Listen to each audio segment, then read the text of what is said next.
In today's video, I'm going to teach you how to create a life planner in Notion.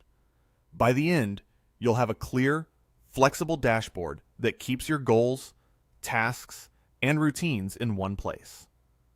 Start by creating a main dashboard page in your Notion workspace and name it Life Planner. This will be your home base.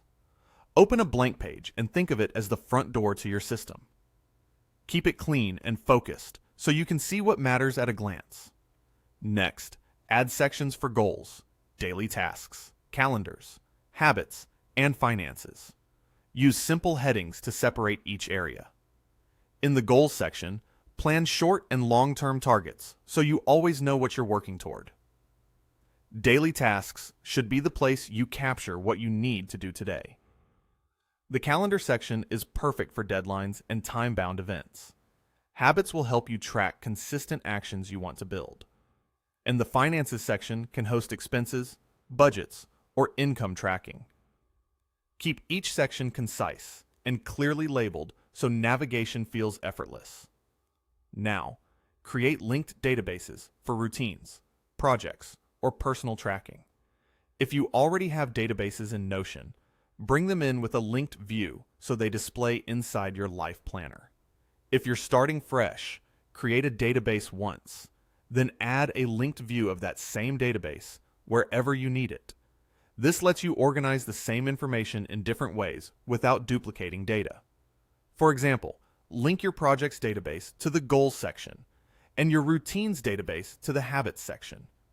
Use calendar or board views to manage schedules visually. A calendar view makes it easy to drop tasks and events onto specific days and see your week or month at a glance. A board view works like a Kanban, where you can group by status or by day and drag items forward as you make progress. Switch views right from the database header and choose the one that helps you focus best. Add reminders, checklists, and priority tags to stay organized. Give tasks a date and set a reminder so Notion nudges you at the right time. Inside each task, add a checklist to break down smaller steps.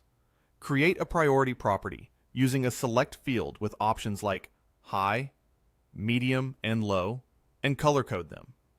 Sort or filter by priority so the most important work always rises to the top. Finally, update the planner regularly to track progress and manage daily activities. Check off completed items, move tasks along your board, review your calendar, mark habits, and log finances. A quick daily sweep keeps everything current and your goals in sight. With this setup, your life planner becomes a reliable system you'll actually use every day.